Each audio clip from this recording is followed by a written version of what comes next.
हमेशा have a big heart, एक बड़ा हृदय रखो अपने अंदर। உங்களுடைய இருதயத்தை திறந்து கொடுங்கள். அதை விரிவுபடுத்துங்கள். பெரிதாக வைத்துக் கொள்ளுங்கள்.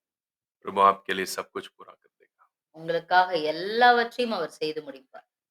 सो कल के दिन मैंने आपको कहा था जीवन का जल जो है आपके अंदर ही है। ஜீவ தண்ணீர் அவர் அது உங்களுக்குள் இருக்கிறது என்று நேற்றைய தினத்திலே பார்த்தோம். प्रकाशित वाक्य अध्याय 21 में लिखा है। வெளிப்படுத்தினதான हम्म, இந்த புஸ்தகத்திலே 20 21ஆம் அதிகாரம் पढ़े वचन 6 पढ़े। 6வது வசனம். அன்றியும் அவர் என்னை நோக்கி, हम्म, ஆயிற்று, நான் அல்பாவும் ஒமேகாவும் ஆதியும் அந்தமுமாயிருக்கிறேன். தாகமாயிருக்கிறவனுக்கு நான் ஜீவ தண்ணீரூற்றில் இலவசமாய் கொடுப்பேன். जो प्यासा है उसको मैं जीवन का जल का सोता से मैं मुफ्त में उसको जीवन का जल दूंगा। தாகமாயிருக்கிறவனுக்கு நான் ஜீவ தண்ணீரூற்றில் இலவசமாய் கொடுப்பேன். सो जीवन का जल जो है, हम बहुत बार ये सोचते हैं स्वर्ग में है, स्वर्ग में नहीं है, वो स्रोत आपके अंदर ही है। அந்த ஜீவ நீரூற்று அது பரலோகத்தில் இருக்கிறது என்று நாம் நினைத்துக் கொள்கிறோம். ஆனால் அந்த ஜீவ நீரூற்று அது உங்களுக்குள் இருக்கிறது. इस प्रकाशित वाक्य में इन चैप्टर को भी लोग यही समझते हैं, ये सब स्वर्ग में होगा। இந்த வெளிப்படுத்தினதான இந்த புஸ்தகத்திலே 21வது அதிகாரத்திலே போடப்பட்ட இந்த 6வது வசனத்திலே இருக்கிற ஜீவ நீரூற்று அது பரலோகத்தில் இருக்கிறது என்று நினைத்துக் கொள்கிறோம். नो, इट इज கிடையாது. इन यू। அது உங்களுக்குள் இருக்கிறது. जो प्यासा है யாரெல்லாம் தாகமா இருக்கிறவர்களோ उनको मैं दूंगा। அவர்களுக்கு தான் நான் தருவேன்னு சொல்றார். अगर जीवन के प्रति, जीवन क्या है, जीवन देने यीशु आया, वो जीवन क्या है, वो जीवन की महिमा क्या है, वो जीवन में कैसे प्राप्त करूं, उस जीवन के प्रति अगर आपको कोई इच्छा ही नहीं है, जीवन को पाने के लिए अगर आपके अंदर कोई प्यास नहीं है, आप कभी भी जीवन की बातों को कभी प्राप्त नहीं करोगे। ஜீவனை குறித்ததான ஞானம், ஜீவன் என்றால் என்ன, ஜீவன் கொடுக்க அவர் வந்தார், ஜீவனின் மகிமை, ஜீவனின் வல்லமை, அதை குறித்த ஞானம் அது உங்களுக்குள்ளாக இருக்கிறது என்கிற ஞானம் உங்களுக்கு இல்லாமல் இருந்தால் அந்த ஜீவ நீரூற்றை நீங்கள் அந்த பெற்றுக்கொள்ள முடியாது. தாகம் உங்களுக்கு இல்லாமல் இருந்தால், அதை அறிய வேண்டும், அதை பெற வேண்டும் அப்படிங்கிற அந்த தாகம் தான், அந்த தாகம் அங்க பாருங்க அந்த வசனத்துல, उस वचन को देखो आप, जो प्यासा है उसी को मैं दूंगा। தாகமா அந்த வசனத்துல நீங்க படிச்சீங்கன்னா, தாகமாய் இருக்கிறவனுக்கு நான் ஜீவ தண்ணீர் ஊற்றில் இலவசமாய் கொடுப்பேன். जीवन का जल के अंदर अगर आपकी प्यास बुझाना हो, आप जीवन के प्रति प्यास होना चाहिए, तब जाके आपको जीवन का जल मिलेगा। நீங்க ஜீவ நீரூற்று உங்களுக்கு கிடைக்கணும்னா, ஜீவ நீரூற்றை குறித்தான அந்த தாகம் இருக்க வேண்டும். அப்பொழுதுதான் அந்த ஜீவ நீரூற்று உங்களுக்கு கிடைக்கும். सो आपको जीवन में, मैं जीवन में जीना है, मैं अनंत जीवन में राज्य करना है, मैं मृत्यु मुझ में राज्य नहीं करना है, मृत्यु को मैं खत्म करना है, ऐसे कोई प्यास आप में नहीं है, आप जीवन के जल के पास सोते तक आप नहीं आओगे। நீங்க ஜீவனை குறித்ததான ஞானம், நான் மரணத்தை மேற்கொள்ளுவேன், ஜீவனிலே நித்திய ஜீவனிலே நான் வாழுவேன் என்கிறதான தாகம் இல்லை என்றால், நீங்க ஜீவ நீரூற்றுக்குள் பிரவேசிக்க முடியாது. सो जीवन का जल, ஜீவ தண்ணீர்.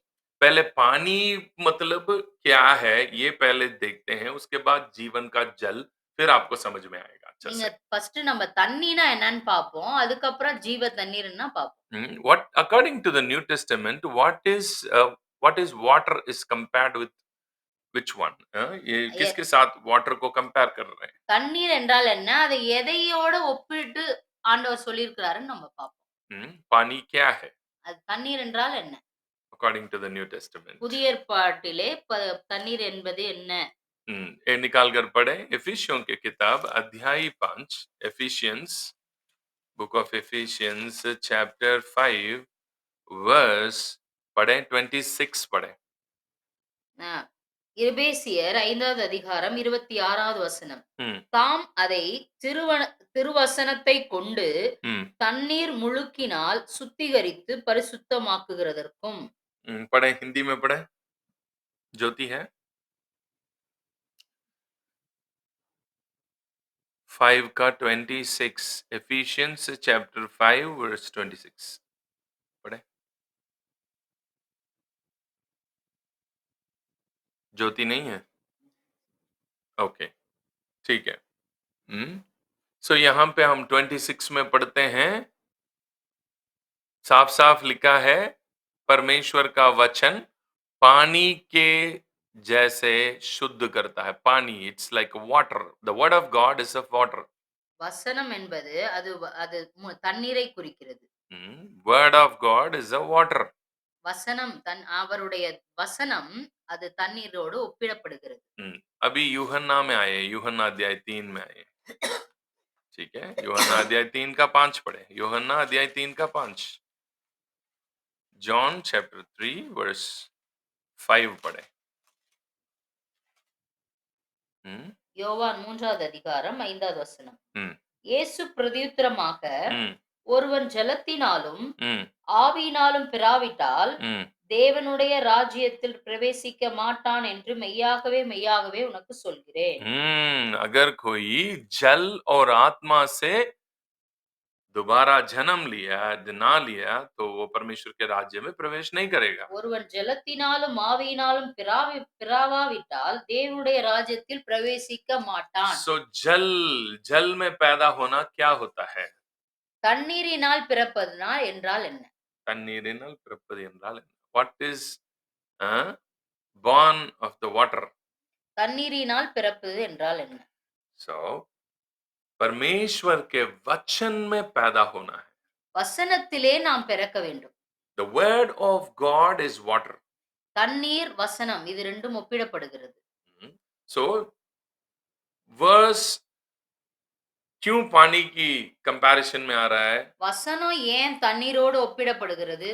आपका पुरानी सोच, पुराना जो थॉट प्रोसेस, जो भी शब्द है ना, आपके हृदय में पैदा होने वाले सारी प्रकार की नेगेटिव वर्ड्स और नेगेटिव इमोशंस जो डेथ से रिलेटेड है, मृत्यु को पैदा करता, वो वाला ज्ञान को वो शुद्ध करके अब जीवित वचन आपके अंदर एक नया जन्म आप प्राप्त कर रहे हैं आपकी आत्मा में। உங்களுடைய பழைய மனுஷனுடைய அந்த காரியத்திலே இருக்கிறதான எல்லா எதிர்மறையான காரியங்கள் எல்லாவற்றையும் இந்த தண்ணீரால் சுத்திகரிக்கப்பட்டு ஜீவ வசனம் உங்களுக்குள்ளாக அது உருவாக்கப்படுகிறது.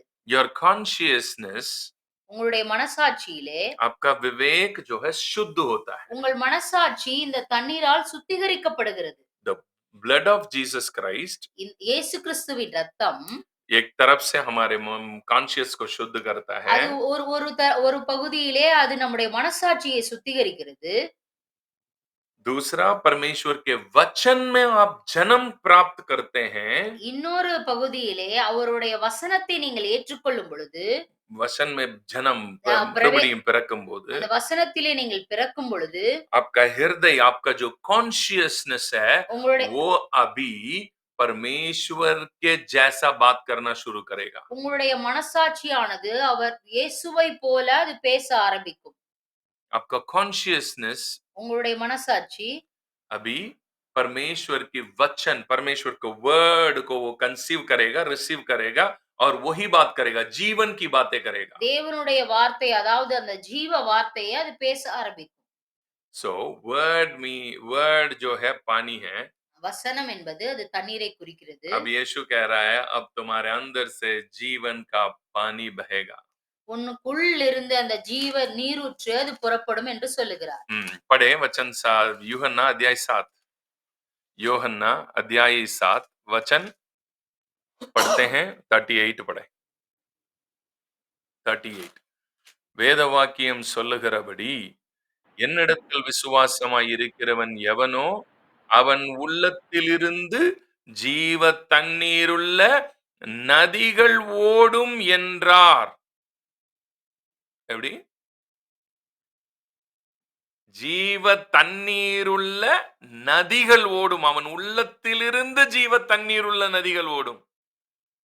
சரிங்களா? समझ आ रहे? जो मुझ पे विश्वास करता है उसके अंदर से जीवन का नदी बहेगा। அவன் உள்ளத்திலிருந்து ஜீவ தண்ணீர் உள்ள நதிகள் ஓடும். हम्म सो पानी का मतलब वर्ड வசனம் தண்ணீரோடு ஒப்பிடப்படுகிறது.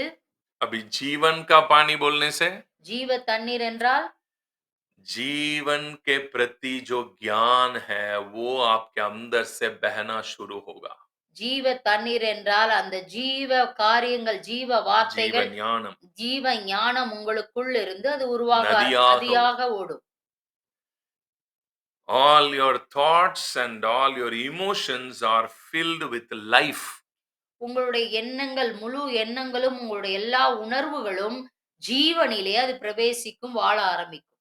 आपके अंदर से मृत्यु की आवाज नहीं आएगा आपके अंदर से जीवन की आवाज आएगा हमेशा உங்களுக்குள் இருந்து மரண வார்த்தைகள், மரண காரியங்கள், மரணத்தை குறித்ததான ஞானம் வராது. ஜீவனை குறித்ததான ஞானம், ஜீவனை குறித்ததான வார்த்தைகள் அது வெளியே வர ஆரம்பிக்கும். your emotions are filled with life உங்களுடைய உணர்வுகள் முழுவதும் அது ஜீவனிலே அது நிரம்பியிருக்கும்.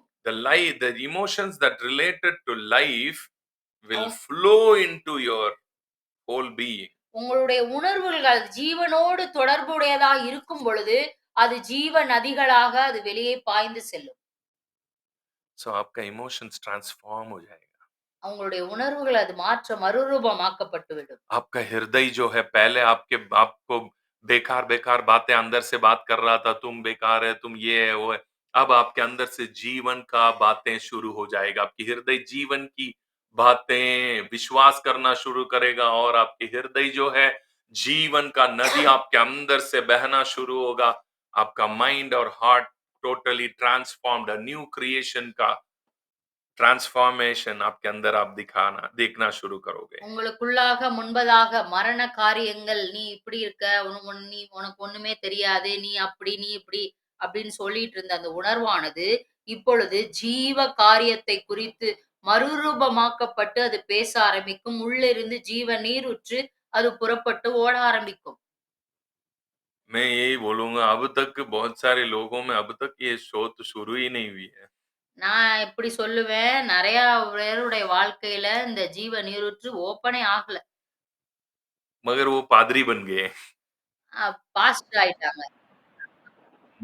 अब तक उनको जीवन की ना तो जीवन के प्रति प्यास है ना तो जीवन की स्रोत उनके अंदर खुली हुई है वो लोग मुंह खोलने से ही मृत्यु की बातें कर रहे हैं बहुत जल्दी ये नाश हो जाएगा बहुत जल्दी ये खत्म होने वाला है बहुत जल्दी ये दुनिया नष्ट हो जाएगा बस आप क्या करो चर्च रेगुलर आ जाओ तो स्वर्ग चले जाएगा यार ये थोड़ी है बाइबल जो यही बात थोड़ी कर रहा है मेरे अंदर की फिर शोध किस काम की है அவங்க வாழ்க்கையில ஜீவனுக்கு ஜீவன் ஞானமும் இல்ல, ஜீவனை குறித்ததான வார்த்தைகளும் இல்ல, தாகமும் இல்ல தாகமும் இல்ல. அவங்க எப்பொழுதும் மரணத்தை குறித்ததான காரியம், "நீ சர்ச்சுக்கு வா, இல்லன்னா நீ மரித்து விடுவ, சீக்கிரம் வா" அப்படின்ற காரியத்தையே அவங்க சொல்லிட்டு இருக்காங்க. அவங்களுடைய வாழ்க்கையில அந்த உள்ளத்துக்குள்ள இருக்கிற ஜீவ நீரூற்று அது திறக்கவே படல. जिसके अंदर ये नदी स्रोत शुरू हो गया ना वही जीवन की बातें आपको सिखा सकते हैं யாருக்கெல்லாம் உள்ளே அந்த ஜீவ நீரூற்று திறக்கப்படுகிறதோ, அவர்களாலே மாத்திரமே ஜீவனுள்ள காரியத்தை பேச முடியும். वो आपको सिखा सकते அவங்க உங்களுக்கு கற்றுத்தர முடியும். हैं मेरे मेरे अंदर ये बातें क्यों ये सब विश्वास नहीं हो पा रहा है ஏன் இந்த மரணத்தை குறித்த காரியம் ஏன் எனக்கு விசுவாசம் ஆக மாட்டேங்குது? क्योंकि मुझ में जीवन का नदी खुली हुई है ஏன்னா எனக்குள்ளே இருக்கிற அந்த ஜீவ நீரூற்று அது திறக்கப்பட்டு விட்டது. मेरे अंदर से जीवन का नदी बहता है என்னுள்ளிருந்து ஜீவ நீரூற்று அது புறப்பட்டு போகிறது. ओ मुझ में कभी ये नहीं सोच सकता हूँ कि ये नाश हो जाएगा ये लोग कोई किसी भी बड़ी पापी को भी मेरे सामने कर लेके आओ मैं उनसे प्यार कर सकता हूँ நான் இத விசுவாசிக்க மாட்டேன். இது நாசமாயிரும். அது அழிஞ்சு போயிரும் விசுவாசிக்க மாட்டேன். எப்படிப்பட்ட பாவியாக எனக்கு முன்னாடி கொண்டு வந்தாலும், அவரை நேசிக்க என்னால் முடியும். आई कैन लव என்னால் நேசிக்க முடியும்.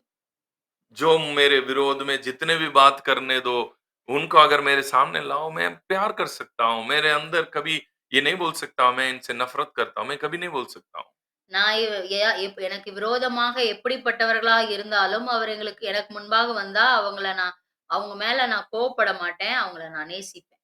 व्यक्तिगत रूप में भी मैं किसी को मेरे दिल के अंदर श्राप देना कभी नहीं कर सकता है। நான் வந்து என்னுடைய தனிப்பட்ட வாழ்க்கையிலே மற்றவர்களுக்கு சாபம் குடுக்கணும், அவங்கள சபிக்கணும் எனக்கு வராது. क्यों? ஏன்? क्यों? ஏன்? क्योंकि हमारे दिल के अंदर जीवन का स्रोत बह रहा है। ஏனென்றால் எனக்குள் இருக்கிற அந்த ஜீவ நீரூற்று அது புறப்பட்டு போய்க் கொண்டிருக்கிறது நதியாய். The negative emotions cannot dominate me. எதிர்மறையான காரியங்கள் என்னை ஆளுகை செய்ய முடியாது. No negative emotions can take over my emotions and dominate me. எதிர்மறையான உணர்வுகள் என்னுடைய உணர்வுகளை ஆளுகை செய்ய முடியாது. Because I am a new creation. ஏனென்றால் நான் ஒரு புதிய பிறப்பு, மறுபிறப்பு அடைந்திருக்கிறேன். I am a born of the word and the spirit. நான் வசனத்தினாலே திருமுழுக்கு பெற்றிருக்கிறேன். मैं दोबारा जन्म पाया वचन और आत्मा में। வசனத்தினாலும் ஆத்துமாவிலும் நான் மறுபிறப்பு அடைந்திருக்கிறேன். जल में मैं पैदा हुआ हूँ। நான் ஜலத்தினால் பிறந்திருக்கிறேன். इसलिए जीवन का जल मुझ में से बह रहा है। அதனால் தான் எனக்குள்ளே இருந்து அந்த ஜீவ தண்ணீர் ஊற்று அது புறப்பட்டு போய் கொண்டிருக்கிறது. मैं जो कोई भी मेरे पास आते हैं मैं उनके सामने मेरे जीवन के नदी को मैं खोल देता हूँ। எனக்கு முன்பாக என்னோடு இணைகிறவர்களுக்கு நான் இந்த ஜீவ நீரூற்றை நான் திறந்து விடுகிறேன். वो लोग इस जीवन की नदी में जब मिल जाते हैं वो लोग इतने है ना ये डूब जाते हैं। लोग कहते हैं पास्टर जी आप आपके साथ हम जुड़े रहना चाहते हैं। யாரெல்லாம் என்னோடு இணைந்து கொள்கிறார்களோ அவர்களும் அந்த ஜீவ நீரூற்றிலே மூழ்கி விடுகிறார்கள். அவர்கள் சொல்றாங்க, உங்களோட நாங்கள் இணைந்து கொள்கிறோம் என்று சொல்கிறாங்க. So what is the reason behind it? இதற்கு நோக்கம் என்ன? இதற்கு जो नदी हमारे अंदर है எங்களுக்குள்ள இருக்கிறதான இந்த நதி ये जीवन का बातें हमेशा बोलते रहता है। ஜீவனின் காரியத்தை எப்பொழுதும் அது பேசிக்கொண்டே இருக்கும். I can't believe that ये चीज नाश हो जाएगा, ये खत्म हो जाएगा। I can't believe that. நான் ஒரு நாளும் இதை விசுவாசிக்க மாட்டேன். இந்த உலகம் அழிந்து விடும், இது நாசமாகிவிடும். क्योंकि मुझ में जीवन का नदी है। எனக்குள்ளே ஜீவ நதி இருக்கிறது. वो नदी आपके अंदर भी है। அது உங்களுக்குள்ளும் இருக்கிறது. बस आप उसको खोल नहीं रहे। ஒண்ணே ஒண்ணு செய்ய மாட்டீங்க. அது இன்னும் நீங்க திறக்கல. आप उसको नहीं खोलते हैं इसीलिए वो आपने पुराने मनुष्य की उसी है ना सोते में ही जी रहे हैं। பழைய மனுஷனுடைய காரியத்திலே நீங்க அதிலே நீங்க உழன்றிருக்கீங்க. मैं जीवन को बहुत ज्यादा चाहता हूँ। मैं प्यासा हूँ जीवन के प्रति। நான் ஜீவனுக்காக நான் தாகமாய் இருக்கிறேன். मैं हमेशा परमेश्वर से कहता हूँ प्रभु मुझे जीवन और ज्यादा मैं जानना चाहता हूँ जीवन के बारे में। அந்த ஜீவனுடைய காரியத்திலே நான் இன்னும் ஆழமாக நான் போக ஆசைப்படுகிறேன் என்று கேட்கிறேன். वो जीवन के बारे में सिर्फ आप मेरे को बता सकते हैं। நீங்க தான் அதை எனக்கு சொல்லி தரணும்னு கேட்கிறேன். आप मुझे और ज्यादा सिखाओ இன்னும் அதிகமாக எனக்கு கற்று தாருங்கன்னு ताकि கேட்கிறேன். मैं इस दुनिया में मृत्यु के ऊपर राज्य करने वाला बनूं। ஏனென்றால் இந்த உலகத்தில் இருக்கிற அந்த மரணத்தை நான் ஆளுகை செய்ய அப்பொழுதுதான் முடியும். क्योंकि मुझ में जीवन है। எனக்குள் ஜீவன் இருக்கிறது. मृत्यु मेरा शत्रु है। மரணம் என்னுடைய சத்துருவாய் இருக்கிறான். वो कभी भी मेरा दोस्त नहीं है। அவன் என்னோட ஃப்ரெண்ட் எப்பவுமே ஆக முடியாது. आमेन। ஆமென். क्या आप भी ऐसे बनना चाहते हैं? நீங்களும் அப்படி ஆக ஆசைப்படுறீங்களா? You believe? விசுவாசிக்கிறீங்களா? आपकी जिंदगी पूरे बदलने वाले हैं। உங்களுடைய வாழ்க்கை அது மறுரூபமாக்கப்படும். I hope अभी आपने जीवन का जल मतलब क्या है, जल क्या है और जीवन का जल क्या है, ये सारे आप क्लियरली समझ गए होंगे। நீங்க இந்த நாள்ல ஜீவன்னா என்ன, ஜீவ தண்ணீர்னா என்னன்றதை நீங்க கற்றுக்கொண்டீங்கன்னு என்று விசுவாசிக்கிறேன். प्रभु आपको बहुत ब्लेस करे। Have a nice day. God bless you. God bless you. நன்றி pastor. God bless you, brother.